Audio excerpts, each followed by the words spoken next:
Yo, what is up, Sex Beast? Crazy Rabbit here, and today I'm showing you guys how to get Thump Thump in Fallout New Vegas, so let's go and get this shit started. So Thump Thump is actually a grenade rifle, and it's really good, so I would definitely recommend getting this weapon. Its location is going to be up here in the Nellis Array, basically located in the Nellis Air Force Base. It's in the top right of the map.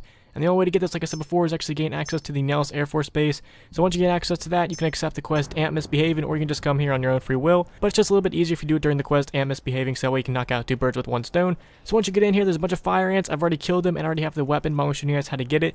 You basically just follow this path that I'm going right now, and it's basically going to take you all the way down to the bottom floor and to the back of this little generator room. And it's going to be right here on the ground next to this skeleton. And pick it up, and then you got Thump Thump. It's a really powerful grenade rifle. Now my explosives is not high. I think it's actually one of my lowest skills. I really never level that up. But, I mean, even if you don't have a high enough explosive skill, this weapon is still pretty powerful. So you can see that I'm just going against some Legion, and I'm really far away. I don't think some sniper rifles would be able to get some good chances in VATS. I'm not even really aiming down my sights. I'm kind of just YOLOing it at this point. I'm just shooting for days.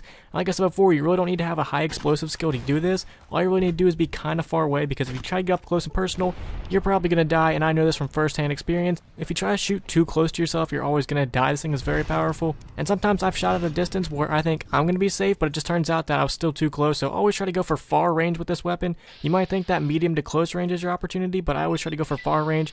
So really, in my opinion, this weapon is good for if you're trying to breach like Cottonwood Cove or something where there's a lot of enemies and you kind of just want to damage everyone at once. This is a good weapon to start off with. So if you're trying to run into Hoover Dam, if you're going to Cottonwood Cove or trying to take out the NCR or something like that, always bust down the door with this weapon, come guns a-blazing with this weapon, and then once you kind of get inside or get into close quarters, switch to a different weapon. But start out with this weapon, damage a lot of enemies, and then go to your next weapon. So hopefully you guys enjoyed this video, and if you guys could, please leave a like and subscribe if you're ready. Peace.